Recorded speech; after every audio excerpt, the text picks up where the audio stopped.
So hello everyone guys, welcome back to the new video. So guys, आजपासून इंजिनिअरिंगचं self verification आणि seat acceptance ही तुमची process सुरू झालेली आहे.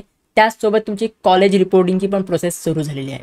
बट आता आपल्याला ऑनलाईन प्रोसेस कुठली करायची आहे? आपल्याला सेल्फ फ्रीज किंवा नॉट फ्रीज हे आपल्याला सिलेक्ट करायचं आहे. त्याच्यानंतर आपल्याला सेल्फ व्हेरिफिकेशन करायचं असतं आणि त्याच्यानंतर आपल्याला सीट ॲक्सेप्टन्स फी ही आपल्याला पे करायची असते.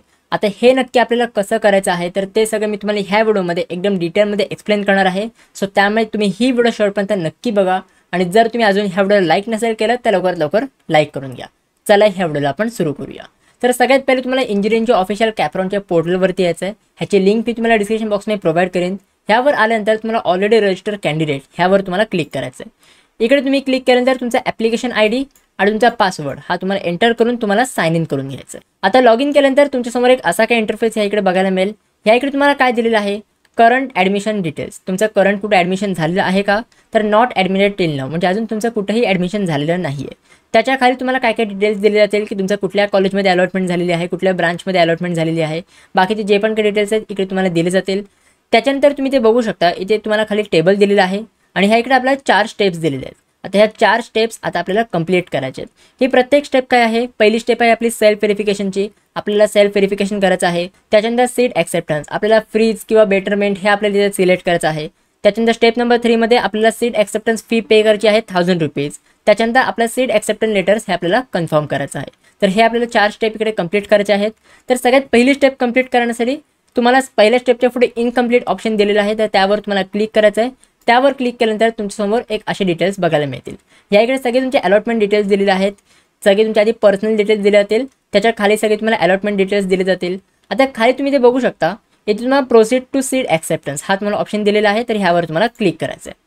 आता इथे क्लिक केल्यानंतर तुमच्यासमोर एक असा इंटरफेस येईल. सगळ्यात वरती तुम्हाला कॅन्डिडेट डिटेल्स दिलेले असतील आणि ह्या इकडे तुम्हाला काही चेकबॉक्स दिलेले असतील आणि तुमच्या त्यासोबत कॅन्डिडेट डिटेल्स असतील की जे पण तुम्ही डिटेल्स ॲप्लिकेशन फॉर्म फिलअप करताना फिलअप केले होते, तर ते सगळे डिटेल्स तुम्हाला दिलेले असतील.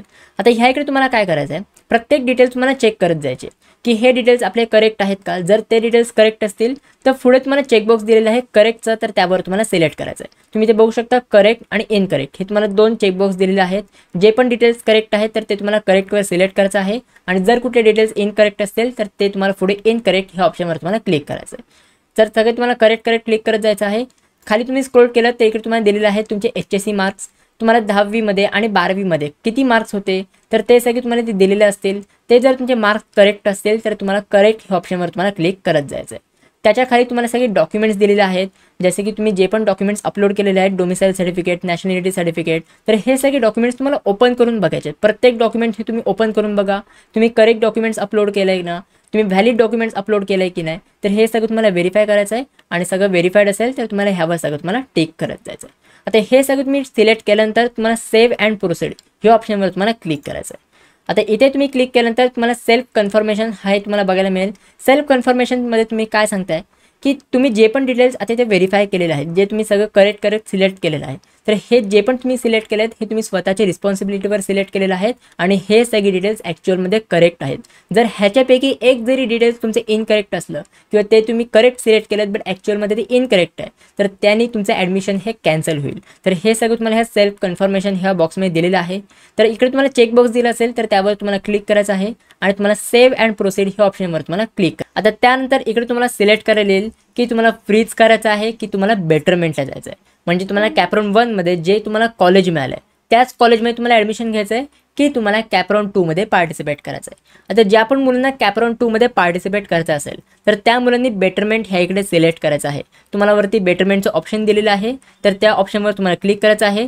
बट जर तुम्हाला फ्रीज करायचं असेल, म्हणजे जे पण तुम्हाला कॅप्रॉन 1 मध्ये कॉलेज मिळालं आहे त्याच कॉलेजमध्ये तुम्हाला ॲडमिशन घ्यायचं असेल तर तुम्हाला खाली फ्रीजचं ऑप्शन दिलेलं आहे, तर त्या फ्रीजचं ऑप्शनवर तुम्हाला क्लिक करायचं आहे. तुम्ही ते बघू शकता, हा फ्रीजचं ऑप्शन आहे येलो कलरमध्ये, तर ह्या फ्रीजचं ऑप्शनवर तुम्हाला क्लिक करायचं आहे. बट आता ह्या कॅन्डिडेटला बेटरमेंटला जायचं आहे, सो मी ह्या इकडे बेटरमेंटचं ऑप्शन चूज करतो. बट तुम्ही एक लक्षात घ्या की बेटरमेंटचं ऑप्शन चूज केल्यानंतर पण तुम्हाला सीट ॲक्सेप्टन्स फी म्हणजे सीट रिझर्वेशन फी ही तुम्हाला पे करावी लागणारच आहे. आता एकदा तुम्ही ही सीट रिझर्वेशन फी आत्ता तुम्ही पे केली तर त्यानंतर परत पुढच्या कॅप्रॉनच्या वेळेस ही सीट रिझर्वेशन फी तुम्हाला पे करावी लागणार नाही आहे. सो त्यामुळे एकदाच ही तुम्हाला फी पे करायची आहे. आता एक तुम्ही लक्षात घ्या की ह्या इन्स्ट्रक्शनमध्ये तुम्हाला काय दिलं आहे की जर तुम्हाला पुढच्या कॅप्रॉनमध्ये कुठलंही कॉलेज अलॉट झालं तर कॅपराऊंड 1ची सीट ही तुमची कॅन्सल होऊन जाईल. आता एक तुम्ही लक्षात घ्या की जी पण मुलं बेटरमेंट करणार आहेत तर एक बेटरमेंटचा रूल आहे की जर तुम्हाला कॅपराऊंड 1मध्ये एक कॉलेज मिळालं असेल ते तुम्ही कॉलेज नॉट फ्रीज सिलेक्ट करून तुम्ही कॅपराऊंड 2मध्ये पार्टिसिपेट करताय. तुम्ही कॅपराऊंड 1मध्ये त्याची सीट रिझर्वेशन फी सगळी पे केली, ती सीट तुम्ही रिझर्व केलीत आणि तुम्ही कॅपराऊंड 2मध्ये पार्टिसिपेट केलं. आता कॅपराऊंड 2मध्ये तुम्हाला जर कुठलंही कॉलेज मिळालं नाही तर तुमच्याकडे 2 ऑप्शन असतील की तुम्ही कॅपराऊंड 1चं कॉलेज परत घेऊ शकता किंवा तुम्ही कॅपराऊंड 3मध्ये जाऊ शकता. आता जर तुम्ही कॅपराऊंड 3मध्ये गेलात आणि तुम्हाला कॅपराऊंड 3मध्ये पण कोणतंही कॉलेज मिळालं नाही, म्हणजे कॅपराऊंड 2मध्ये पण नाही मिळालं आणि कॅपराऊंड 3मध्ये पण नाही मिळालं, तर तुम्ही परत येऊन कॅपराऊंड 1चं कॉलेज हे घेऊ शकता कारण की तुम्ही ही सीट रिझर्व केली होती bye paying seat acceptance fee. But आता जर तुम्ही कॅपराऊंड 2मध्ये पार्टिसिपेट केलं बट कॅपराऊंड 2मध्ये तुम्हाला एखादं कॉलेज मिळालं, म्हणजे एक दुसरं कुठलं तरी कॉलेज मिळालं, तर तुम्ही परत कॅपराऊंड 1ची सीट ही घेऊ शकत नाही. तर हा एक बेटरमेंटचा रूल आहे की जर तुम्ही कॅपराऊंड 1ची सीट ही रिझर्व करून तुम्ही कॅपराऊंड 2मध्ये पार्टिसिपेट केलं आणि कॅपराऊंड 2मध्ये तुम्हाला एक दुसरं कॉलेज अलॉट झालं तर तुम्ही परत येऊन कॅपराऊंड 1चं कॉलेज हे घेऊ शकत नाही.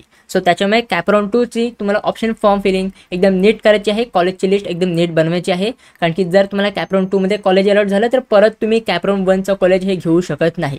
ठीक आहे, तर ह्या मुलाला बेटरमेंट सिलेक्ट करायचं आहे तर मी ते बेटरमेंट सिलेक्ट करतो. आता ह्यानंतर तुम्हाला इकडे पासवर्ड एंटर करायला येईल, enter your log in password. तर जो पण तुम्ही पासवर्ड सेट केला असेल तर तो पासवर्ड तुम्हाला ते एंटर करायचा आहे आणि पासवर्ड एंटर करून झाल्यानंतर तुम्हाला व्हेरीफाय पासवर्डवर क्लिक करायचं आहे.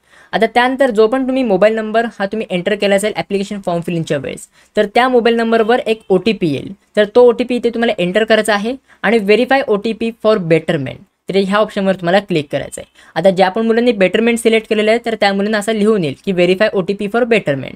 आता ज्या पण मुलांनी फ्रीज सिलेक्ट केलं असेल तर त्या मुलांनी ते लिहून येईल की व्हेरीफाय OTP फॉर फ्रीज. तर हे तुम्हाला इथे ऑप्शन लिहून येतील. तर नीट तुम्हाला केअरफुली सगळं चेक करायचं आहे कारण की एकदा तुम्ही सीट ॲक्सेप्टन्स फी पे केलीत तर त्याच्यानंतर तुम्हाला परत हे ऑप्शन चेंज करता येणार नाही आहेत. सो त्यामुळे नीट विचार करून हे तुम्हाला ऑप्शन सिलेक्ट करायचे आहेत. आता एकदा तुम्ही OTP एंटर केला तर हे ऑप्शनवर क्लिक करून तुम्हाला पुढे जायचं आहे. आता त्याच्यानंतर तुम्हाला इकडे सिलेक्ट करायला येईल की सीट ॲक्सेप्टन्स डिटेल्स. तुम्ही ते बघू शकता की सीट ॲक्सेप्टन्स स्टेटस तुम्ही काय सिलेक्ट केलेलं आहे, तुम्ही फ्रीज सिलेक्ट केलेत की बेटरमेंट सिलेक्ट केलेत, तर तुम्ही बेटरमेंट सिलेक्ट केलं तर ते तुम्हाला ते बेटरमेंट लिहून येईल. ब्रॅकेटमध्ये तुम्हाला नॉट फ्रीज पण दिलेलं आहे कारण की नॉट फ्रीज आणि बेटरमेंट ह्या दोघांचाही अर्थ सेमच आहे. हे दोन्ही एकच ऑप्शन आहेत, हे वेगळे ऑप्शन नाही आहेत. आणि self confirmation status not confirm. आता ही सीट तुम्ही कन्फर्म केली आहेत का, म्हणजे तुम्ही सीट रिझर्वेशन फी तुम्ही पे केली आहेत का, तर नाही पे केली आहेत, तर त्याच्यामुळे सेल्फ कन्फर्मेशन स्टेटस हे नॉट कन्फर्म इथे आलेलं आहे. एकदा तुम्ही सीट रिझर्वेशन फी पे कराल म्हणजे तुमची सीट ॲक्सेप्टन्स फी एकदा तुम्ही पे कराल त्याच्यानंतर हे स्टेटस तुम्ही इथे कन्फर्म तुम्हाला इथे दिसेल. आता त्यानंतर खाली दिलेलं आहे सिलेक्ट पेमेंट मोड ऑनलाईन. तुम्ही कुठल्या मोडने पेमेंट करणार आहात तर ह्या मोडवर इथे तुम्हाला सिलेक्ट करायचं आहे. त्याच्यानंतर credit card, debit card, net banking, UPI, तर या मेथडने तुम्ही पेमेंट करू शकता. आणि एकदा तुम्ही पेमेंट केल्यानंतर तुम्हाला टोटल पेमेंट 1000 रुपीज पे करावे लागतील. ही तुमची सीट ॲक्सेप्टन्स फी ही 1000 रुपीज आहे तर ते तुम्हाला पे करावं लागेल आणि हे तुम्ही पे केल्यानंतर तुमची जी सीट आहे ही तुमची रिझर्व होऊन जाईल. आता ज्या पण मुलांनी बेटरमेंट हे ऑप्शन चूज केलेलं आहे त्या मुलांची सीट ही रिझर्व होईल आणि ती मुलं कॅपराऊंड 2मध्ये हे पार्टिसिपेट करू शकतील. बट ज्या पण मुलांचं ऑटो फ्रीज झालेलं आहे किंवा ज्या पण मुलांनी सेल्फ फ्रीज हा ऑप्शन चूज केलेला आहे तर त्या मुलांना कॅपराऊंड 2मध्ये पार्टिसिपेट करता येणार नाही. बट तुम्हाला एक एक्स्ट्रा स्टेप करायची आहे जी आहे reporting to the allotted institute. म्हणजे एकदा तुम्ही ही सगळी फी पे केली, सीट ॲक्सेप्टन्स फी पे केली, तुम्ही सेल्फ व्हेरिफिकेशन कंप्लीट केलं तर त्याच्यानंतर ज्या पण मुलांचं ऑटो फ्रीज झालं आहे आणि ज्या पण मुलांनी सेल्फ फ्रीज सिलेक्ट केलेलं आहे तर त्या मुलांना जे पण कॉलेज अलॉट झालेलं आहे त्या कॉलेजमध्ये जाऊन तुम्हाला ॲडमिशन कन्फर्म करून घ्यायचं आहे. जे पण तुमचे डॉक्युमेंट्स आहेत ते त्या कॉलेजमध्ये सबमिट करायचे आहेत. आता कॉलेजमध्ये रिपोर्ट करताना काय काय तुम्हाला प्रोसेस करावी लागते तर ह्याच्यावर मी एक सेपरेट व्हिडिओ घेऊन येईन, त्याच्यामध्ये सगळी मी तुम्हाला एक्सप्लेन करेन. त्याचे तुम्ही टेन्शन घेऊ नका. मे बी ती व्हिडिओ मी आजच अपलोड करेन, सो त्याचे तुम्ही टेन्शन घेऊ नका. ठीक आहे. बट जी पण मुलं बेटरमेंट हे ऑप्शन सिलेक्ट करतील त्या मुलांनी बेटरमेंट म्हणजे हे सेल्फ व्हेरिफिकेशन आणि सीट ॲक्सेप्टन्स फी ही पे केल्यानंतर तुम्हाला कुठल्याही कॉलेजमध्ये व्हिजिट करायचं नाही आहे. तुम्ही डायरेक्टली कॅपराऊंड 2मध्ये पार्टिसिपेट करू शकता. सो गाइज आय होप हे सगळं तुम्हाला समजलेलं असेल की तुम्हाला सेल्फ व्हेरिफिकेशन कसं करायचं आहे, तुम्हाला सीट ॲक्सेप्टन्स कसं करायचं आहे आणि त्याची फी तुम्हाला कशी पे करायची आहे. ह्याच्या रिगार्डिंग जर तुम्हाला काही डाऊट्स असतील तर ते तुम्हाला कॉमेंट सेक्शनमध्ये विचारू शकता. आणि जर मला पर्सनली काही डाऊट्स विचारायचे असतील तर तुम्ही मला इंस्टाग्रामवर पण कॉन्टॅक्ट करू शकता. इंस्टाग्रामची पण लिंक मी तुम्हाला डिस्क्रिप्शन बॉक्समध्ये प्रोव्हाइड केलेली आहे. आणि अजून एक गोष्ट ज्या पण मुलांना पर्सनल काउन्सिलिंगमध्ये एनरोल करायचं आहे तर आमच्या पर्सनल काउन्सिलिंगची बॅच 2 ही आम्ही ओपन केलेली आहे. फक्त त्या मुलांसाठी ज्या मुलांना कॉलेज लिस्ट बनवता येत नाही आहे किंवा ज्या मुलांना कॉलेज लिस्ट बनवताना अडचण येते तर त्या मुलांसाठी ही आम्ही पर्सनल काउन्सिलिंग ही ओपन केलेली आहे. सो जर तुम्हाला ही पर्सनल काउन्सिलिंगमध्ये एनरोल करायचं असेल तर डिस्क्रिप्शन बॉक्समध्ये मी सगळे डिटेल्स दिलेले आहेत. तर त्यावर क्लिक करून तुम्ही ते जे पर्सनल काउन्सिलिंग आहे ही तुम्ही एनरोल करू शकता, ती तुम्ही जॉईन करू शकता. सो तुम्ही डिस्क्रिप्शन बॉक्स हे तुम्ही नक्की चेकआउट करा.